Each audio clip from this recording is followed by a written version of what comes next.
L'histoire se passe au Cameroun. Cette jeune dame au nom de Kaka décède et fait des apparitions.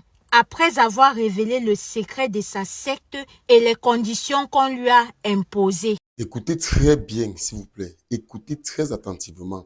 Et n'oubliez pas de partager massivement cette vidéo afin de sensibiliser le maximum de personnes. Donc, partagez cette vidéo à la fin pour maximiser pour sensibiliser le maximum de personnes possibles. Écoutons ensemble. Ça se passe au village Malem, à Fumban. Et les faits que je m'en vais vous poster sont relatés par une habitante de ce village-là. Cette histoire mystique a bouleversé tout le Cameroun entier, de par les détails incroyables mais vrais qui étaient dedans et qui nous sont relatés aujourd'hui par une habitante du village de la concernée. Voici ce qui s'est passé réellement. Cette histoire se déroule au village Malem. La jeune dame que vous voyez là est une commerçante. Elle faisait la ligne du Cotonou. Donc, elle allait au Cotonou et un peu partout acheter des marchandises. Les pagnes, les babouches, les sacs à main, les accessoires, les gandouras, les bazins. Bref, tout ce qu'une commerçante peut avoir besoin. Donc, elle faisait dans la ligne de Cotonou. Donc, pendant ces nombreux voyages, c'est comme ça qu'elle a rencontré ces personnes qui l'ont introduit dans une secte. Et quand elle a adhéré à cette secte-là, on lui a donné beaucoup de conditions. Elle a commencé à faire ces conditions, sauf qu'à un moment donné, elle était coincée. Elle a fait appel à son frère avec qui elle s'entendait bien. Elle lui a dit, je veux te confier quelque chose. Son frère a dit, je t'écoute. Elle a dit à son frère, d'abord, je veux, si tu acceptes bien, j'aimerais te paramétrer dans ma secte. Parce que là-bas, les conditions qu'on m'a données, j'ai commencé à le faire. Mais sauf que pour le moment, ça me dépasse déjà. Et elle confie ça à son frère en 2025. Donc, elle était dans ce secte bien avant. Mais ce n'est qu'en 2025 qu'elle confie cela à son frère. Elle dit à son frère, depuis 1 an, 3 mois, qu'on m'a donné la condition de remplir, une condition de remplir. Je n'ai pas pu la remplir. Et je vais me déplacer, j'irai au Nigeria me blinder. C'est comme ça, elle se déplace, elle va au Nigeria. Arrivée en route, en chemin pour le Nigeria, elle reçoit un coup de fil. On l'appelle pour lui faire comprendre que sa tante est décédée. Elle revient donc pour le deuil de sa tante. Et après le deuil de sa tante, elle avait pour habitude que quand elle partait chez ses parents, vu qu'elle dormait chez ses parents, quand elle était au village, elle faisait les selles dans la chambre de ses parents.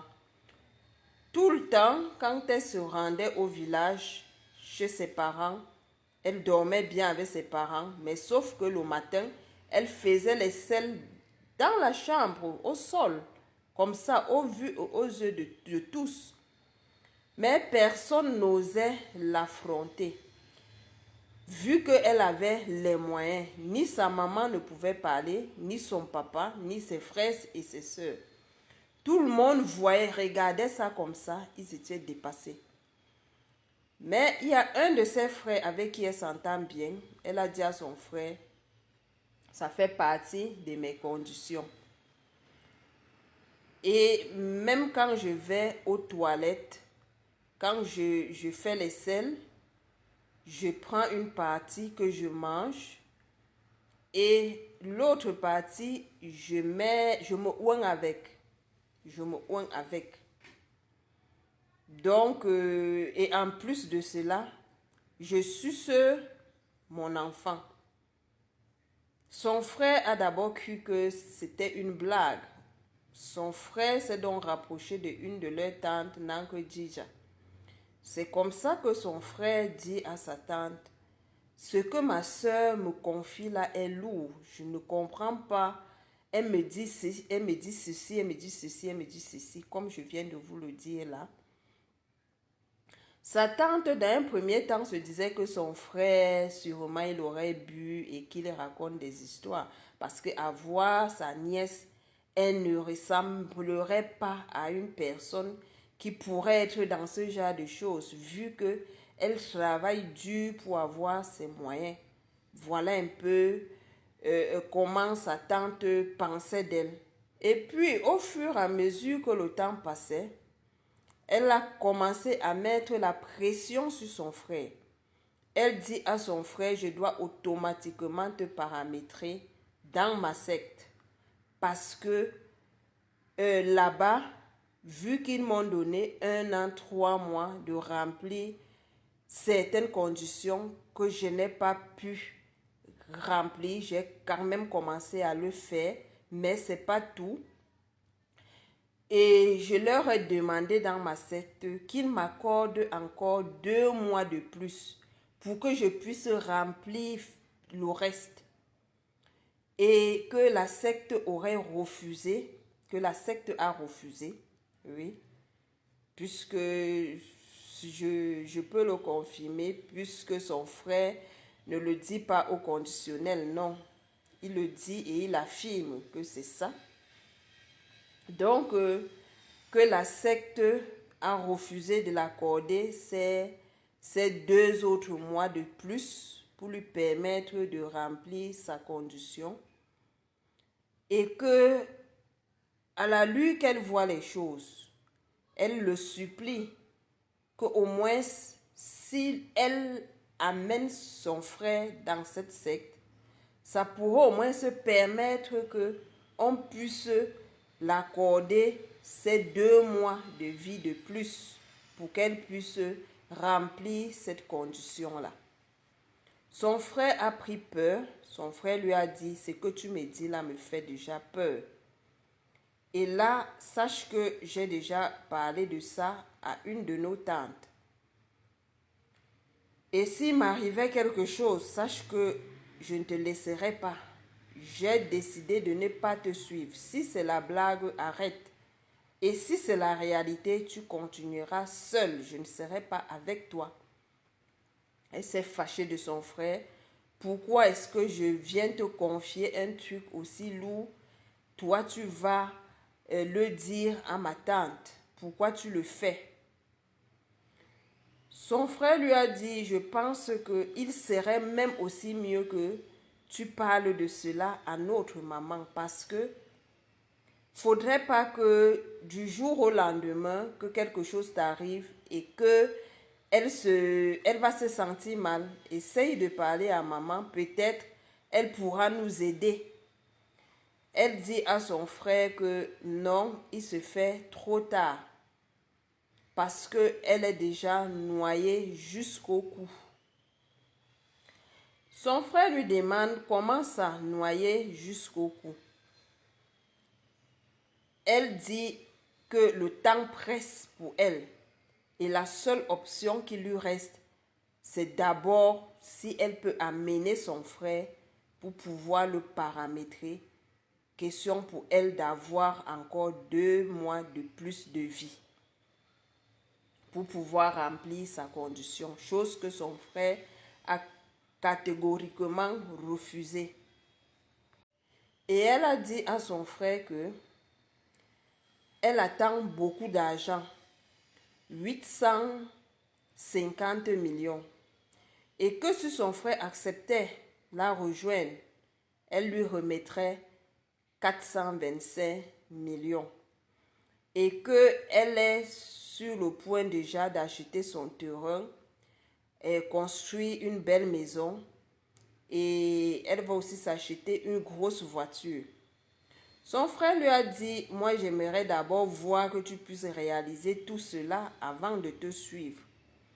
Elle dit à son frère que qui n'ait pas peur. S'il entre dedans, ce n'est pas pour mourir du jour au lendemain, non. Que elle, par exemple, elle mourra à 70 ans. Elle mourra à 70 ans. Et ça serait à elle de choisir si elle sera d'abord folle ou alors elle préférerait mourir d'un coup. Mais que ça serait à elle de choisir. Ça, c'est dans le cas où toutes les conditions ont été remplies et que là, elle mourra à 70 ans. Mais dans le cas contraire, que les conditions ne sont pas remplies, sa mort serait imminente. Donc, comme vous le voyez là, qu'elle est décédée. Parce qu'elle n'a pas pu remplir sa condition. C'est comme ça que son frère fait encore appel à leur tante. Pour dire à leur tante, est-ce que tu trouves normal qu'elle, une femme déjà qui prend plaisir à sucer son enfant, si ce n'est pas une personne pervertie, qu'est-ce que ça peut être? Moi, je pense sincèrement qu'elle n'est pas dans la blague, elle a vraiment intégré une secte. Quand il dit ça à leur tante lui dit, elle ne peut pas se prononcer tant que Kaka elle-même ne lui a pas fait appel. Et le gars aussi dit, lui ne peut pas dire à leur maman, puisque elle-même elle n'est pas un enfant, elle-même elle peut bien dire ça à leur maman. C'est comme ça que sa sœur Kaka, que vous voyez en image, qui est décédée là, lui dit, je me sens déjà mal, le temps presse. C'est comme ça que son frère lui dit que, ma soeur, j'aimerais bien que tu me dises comment ça a commencé. Que tu m'amènes même, tu me montres certains de ses membres pour que je puisse discuter avec eux. Elle dit à son frère que ce n'est pas possible parce que son âme n'est plus à elle. Qu'elle leur a donné son âme depuis longtemps. Son frère lui demande comment ça. Elle dit que quand elle intégrait la secte, on lui a remis des documents sur lesquels étaient écrits des dessins de certaines loges que je ne vais pas prononcer ici. Qu'on lui a remis ça et d'aller à la maison et d'allumer un grand feu brûlé. Et qu'elle a ramené ça à la maison, elle a allumé un grand feu, elle les a brûlés et qu'il fallait qu'elle pose les mains au-dessus de ce feu pendant qu'elle serait en train de brûler ces papiers qu'on lui a remis à sa secte. Que c'est depuis ce jour qu'elle a confié son âme au diable et que son âme n'est plus en elle. Donc, il n'y a pas une autre solution. En dehors qu'il puisse lui accorder encore ces 2 mois, en dehors de ça, elle mourra. Et que si elle commence par la folie, il y a 2 solutions. Soit c'est d'abord la folie qu'on va lui la lancer, soit ça serait la mort. Parce que voilà les 2 façons auxquelles elle avait choisi de mourir à 70 ans. Mais qu'elle ne sait pas, vu qu'elle n'a pas rempli ces conditions, et que ça serait imminente, ça serait soit par la folie, soit par un décès direct. Et elle dit à son frère, si ça commence par la folie, ne m'amenez pas chez un tradit praticien. Parce que si vous m'amenez chez un tradit praticien, à peine il va commencer à mettre le remède sur moi, je vais décéder. Donc, si ça commence par la folie, laissez-moi comme ça. Et si c'est mon décès, sachez que quand je vais mourir, ils viendront avec beaucoup d'argent vous dire que c'est une affaire que eux et moi, on traitait. Et que comme je suis décédée, l'argent est resté sorti et ils ne peuvent pas manger mon argent. Ils ont décidé de venir remettre mon argent à ma famille. Ce serait faux parce que c'est cet argent que si je remplissais ma condition, je devais recevoir. Et comme je n'arrive pas à remplir cette condition, je vais décéder soit par ces deux façons que je vous ai dit. S'ils viennent avec cet argent, sachez que c'est l'argent que j'ai pas pu remplir ma condition, qu'ils viennent me remettre parce que j'irai travailler. Je leur ai remis mon âme depuis très longtemps. C'est donc comme ça que... Et elle dit encore à son frère que quand je vais décéder, ils vont accuser une personne de ce village. Son frère lui demande, mais qui est-ce qu'ils vont accuser? Elle dit que, devine, son frère cite les noms. Elle dit non, non, c'est pas eux. Et puis quand son frère cite le nom de Cassimo, elle dit, mais toi tu es intelligent, comment tu as su que c'était lui? Son frère dit, il a juste cité ça comme ça, parce qu'il a cité les autres, elle a dit non. Et elle dit, c'est donc le pourquoi, vu que tu es intelligent, je veux bien que tu me rejoignes dans ma secte, si tu peux m'aider. Rejoins-moi dans ma secte. C'est donc lui qu'ils vont accuser. Donc, quand vous allez m'amener chez le marabout, quand je serai folle, le marabout va voir ce monsieur Cassimo. Et il va vous dire que c'est lui qui m'a tué. Et partout où vous iriez, c'est son visage. Parce que là-bas, on a déjà pris son visage et placé. Que dès que je décède, c'est son visage qui ressortira comme celui qui m'a tué. C'est donc comme ça que quand elle dit ça à son frère, mais elle dit à son frère, mais ça ne sera pas lui, ça sera ma secte qui n'a plus voulu m'accorder ces 2 mois de plus. Et c'est donc comme ça que, quelque temps après, elle le disait clairement qu'on la laisse passer d'abord les fêtes et qu'eux, ils refusent qu'elle ne passe les fêtes, que tu dois nous remettre, tu dois remplir la condition ou alors c'est la mort. Et elle l'a dit jusqu'à ces dernières heures qu'elle s'en va, Et c'est comme ça qu'elle est décédée. Effectivement, elle est décédée et les gens au village, vous savez, chez nous en Afrique, quand quelqu'un décède, on se dit toujours qu'il n'y a pas un décès simple. On va essayer de regarder de gauche à droite. C'est comme ça qu'en regardant, effectivement, ce Cassimo qu'elle disait qu'on devait accuser, partout là où sa famille partait, ce n'était que le nom du monsieur qui sortait.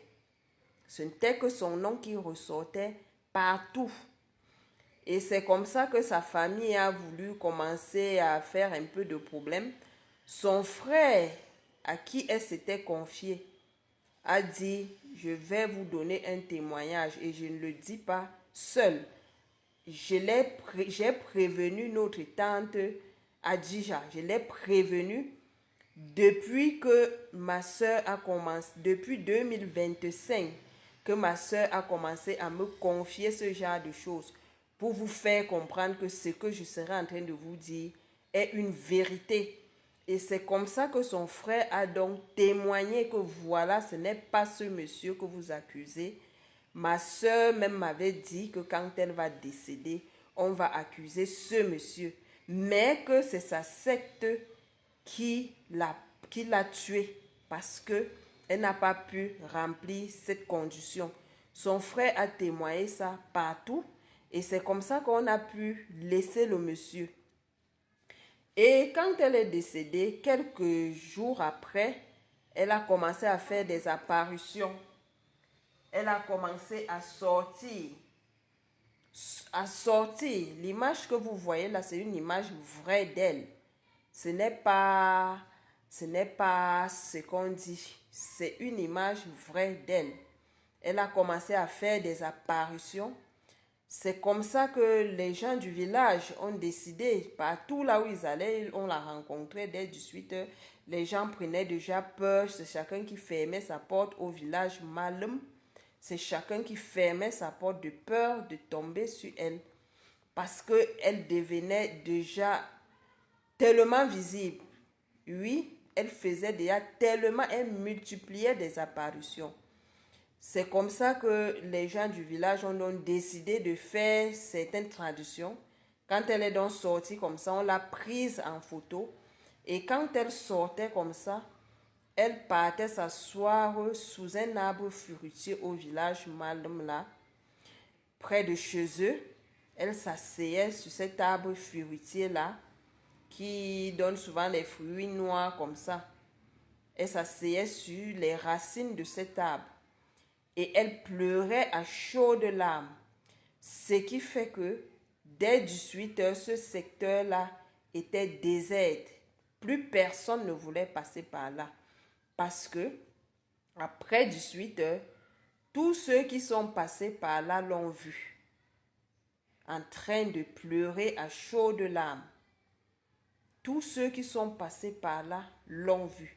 C'est une histoire réelle. C'est une histoire réelle. Cette jeune dame est décédée. Cette jeune dame est décédée et fait des apparitions au village Malum, à Fumban, dans l'ouest du pays. Alors la famille, j'espère vraiment que vous avez écouté cette vidéo-là. Quand on dit que le deuil est miné, vraiment les gens blaguent. Quand on demande de prier sans cesse, en tout cas, c'est chacun qui connaît ce que chacun vit au quotidien. Sinon, quand tu vis quelque chose là, on n'a même plus besoin de te demander de prier. Toi-même, tu vas mettre tes genoux là-bas et prier même sans que personne ne te parle. Vous avez compris un peu les détails de ce qui s'est passé avec la sœur. Quand on partage des histoires comme ça, s'il y a la famille de la sœur qui passe ici, non, on ne se moque pas d'elle, mais c'est pour pouvoir sensibiliser. C'est pour pouvoir informer les autres que si c'est que tu t'en rends compte que tu es dans un certain couloir, tu vois les similitudes, tu penses un peu à reculer. Tu te rappelles de telle histoire que tu as suivie sur la chaîne de Madame Alicia Lotus ou alors ailleurs et ça va te permettre de revenir à toi. C'est un peu de ça qu'il s'agit en fait. On va dire nos sincères condoléances à la famille de la sœur, voilà. C'est vrai qu'il y a certaines circonstances qui ne dépendent pas de notre volonté.